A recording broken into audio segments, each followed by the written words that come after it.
Where was Moses when the light went out? In the dark.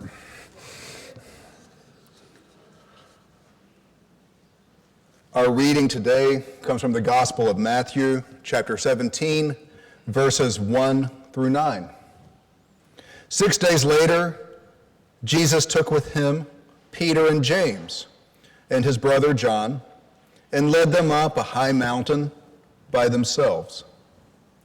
And Jesus was transfigured before them, and his face shone like the sun, and his clothes became a bright light. Suddenly there appeared to them Moses and Elijah talking with him.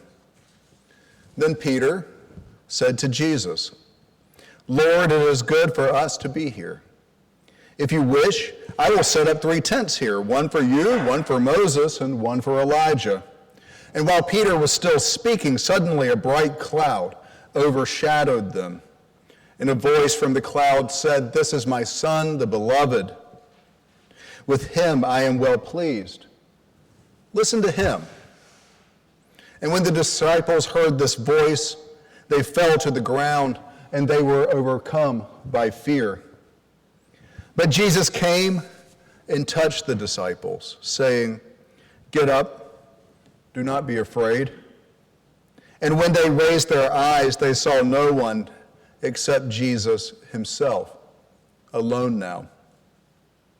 As they were coming down the mountain, Jesus ordered them, "Tell no one about the vision until after the Son of Humankind has been raised from the dead." Amen.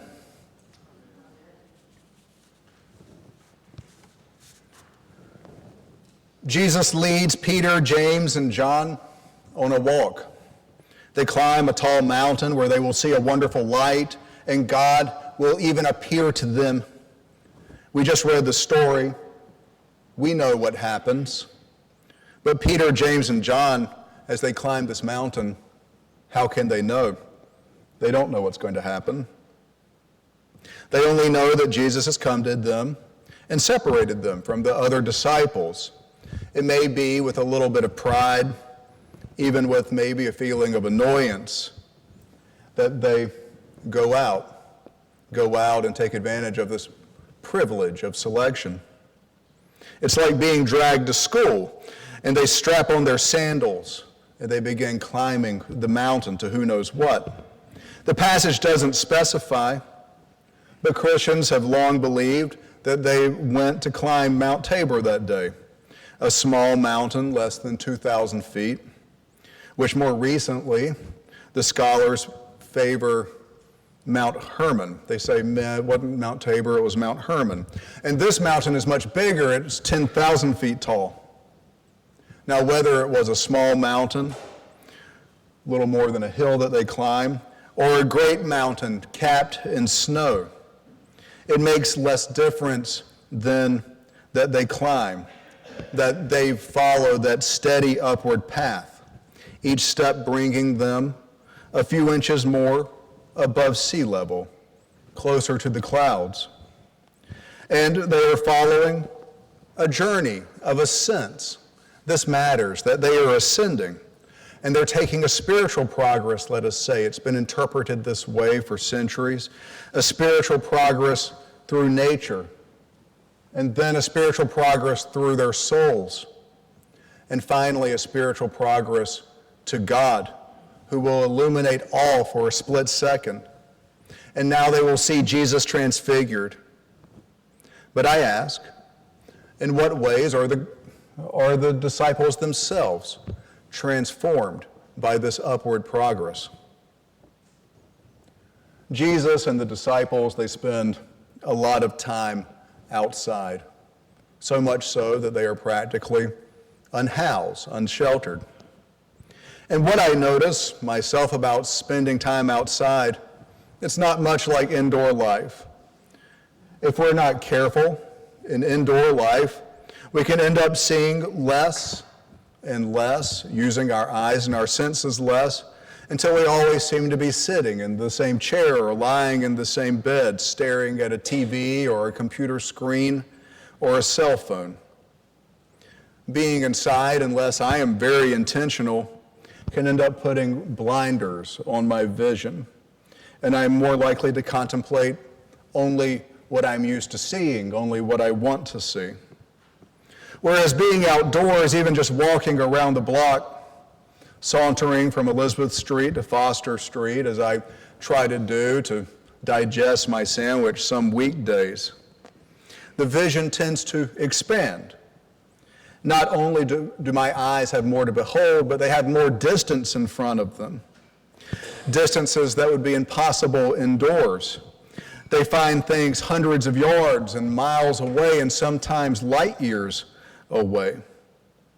And at the same time, my body awakes to a variety of sounds and presences, which indoors are carefully controlled, but which outdoors include thousands of things beyond my control, 1,000 simultaneous creatures and bodies in motion. And I'm swept outside by clouds of shadow. They pass over me quickly. And I wait for a crazy stream of traffic before I cross Roxborough Road. And I hear the wind fluting through the winter treetops. And there are many things to see, many things for me to harmonize as I grow accustomed to them, many things that I'm not going to harmonize. But my mind somehow grows intent in a different way when I'm walking outside. Intent, strongly present, actively contemplative. And maybe as they climb this mountain, small or big, it's something like this for the disciples, pulled away from their camp or lodging, overcoming the stiffness of lying around, stretching themselves into the long walk upward that they in the first leg of the journey talk until the conversation runs out after about an hour. They've asked all their questions. They've named all the wonders of the trail. Look, a bird, and that's a big tree, until talking gets kind of stale. And now they find that walking rhythm, that march time which tunes itself to the many other rhythms of the day, so that the singing of the birds and the tramping of the disciples' feet and a distantly, steadily barking dog begin to synchronize. And that what manifests is that the disciples, stepping along pace after pace with Jesus, they locate their center of gravity and even begin to take pleasure in this grungy weariness of tramping, of a hike, because it is connecting to something deep down in themselves, relating that deep down thing to everything else, to the created world stretched around them. And they let go of their reasons for walking, of their sense of destination, because their purpose and their destination are held in the walking itself. And just when they think that they've found peace on this walk, that they've found flow, and they feel entranced by good vibrations, they reach the mountaintop, and their peace is shattered by a sight that Jesus provides. Jesus is suddenly glowing. He's glowing like a kerosene lamp. And the sight, because they are in that flow, it makes sense. The rhythmic drone of cosmic attunement, walking around, makes all wonderful sights acceptable to them. Just as in a dream, we might accept things that are absurd. And yet, because the vision is what it is, it shakes the disciples from their reverie, and they become aware of reality again, and they begin thinking again, asking questions again. Their chatter mounts. Their brains analyze the situation, and they are no longer teased out of thought, but thinking and not thinking very well. Peter is one of those people who's always going to say something, who doesn't just let the moment do its own thing, but tries to take charge of it with some sort of intervention. And seeing Jesus light up, and Moses and Elijah appear glowing in front of him? Well, he's just startled and baffled, and he tries to explain it for everybody.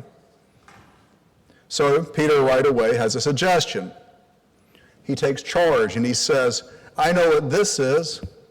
This is something good. And look, I have a great idea. Let's set up 3 tents. One for Jesus, one for Moses, and one for Elijah.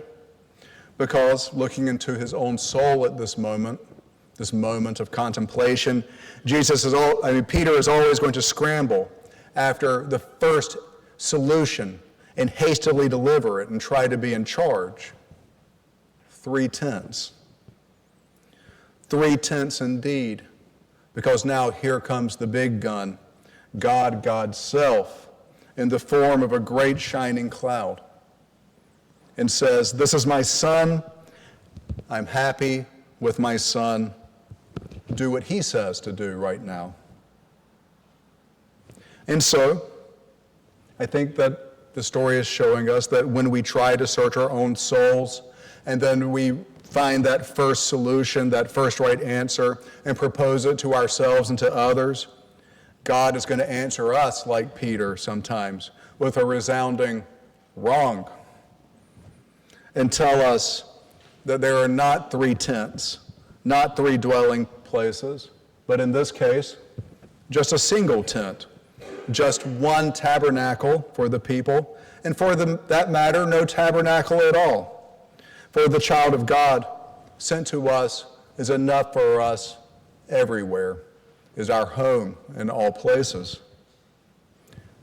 The disciples, at this moment, all 3 of them, fall to the ground in fear.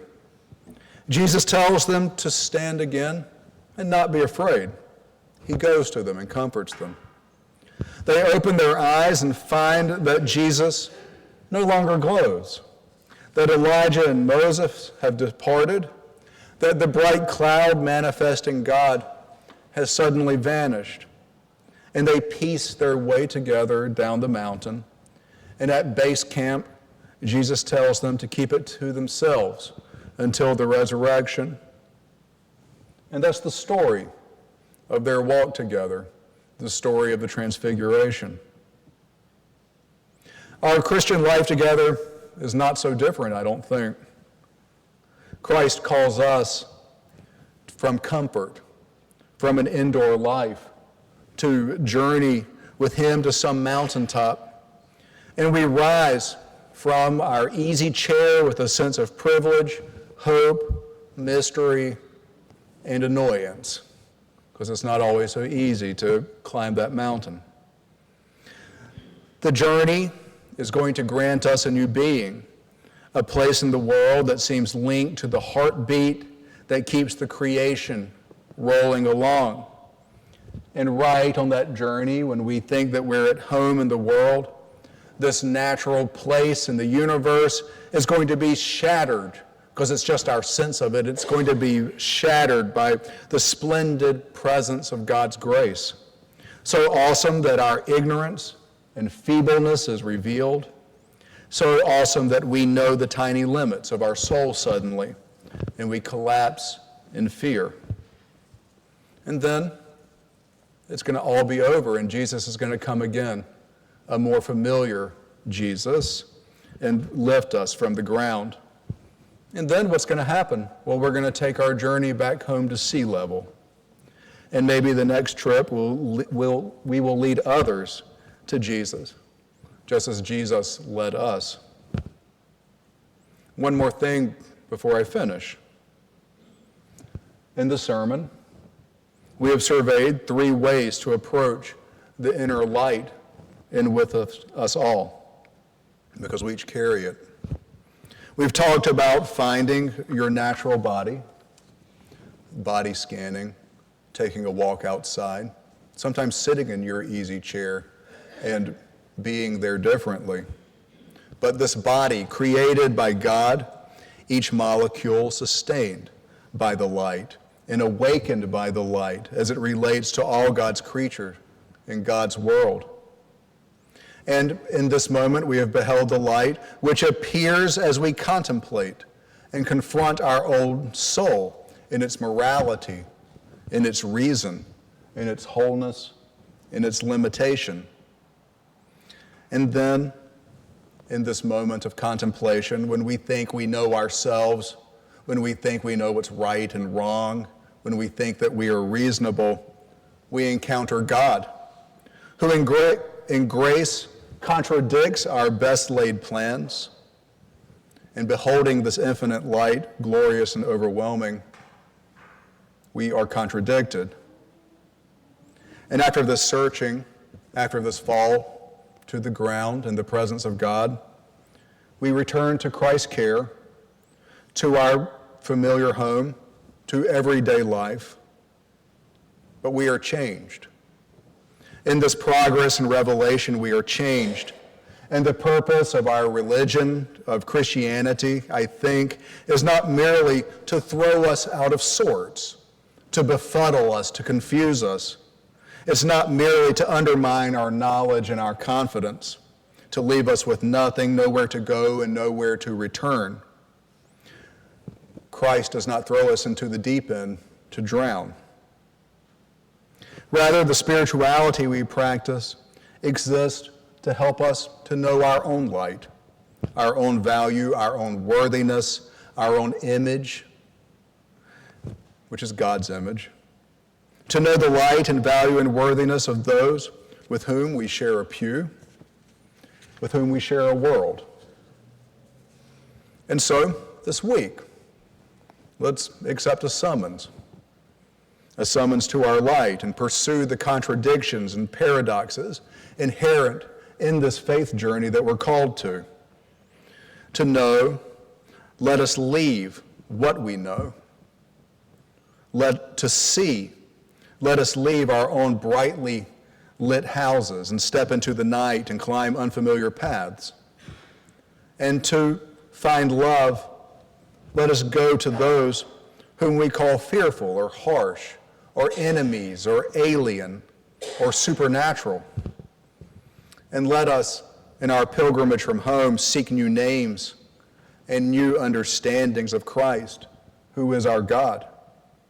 Christ, our friend and God, will hold us through this journey, will lift us when we fall, and then will lead us, body and soul, lightened and transfigured, back home. May it be so in the name of the one who is, who was, and who is to come. Amen. As you are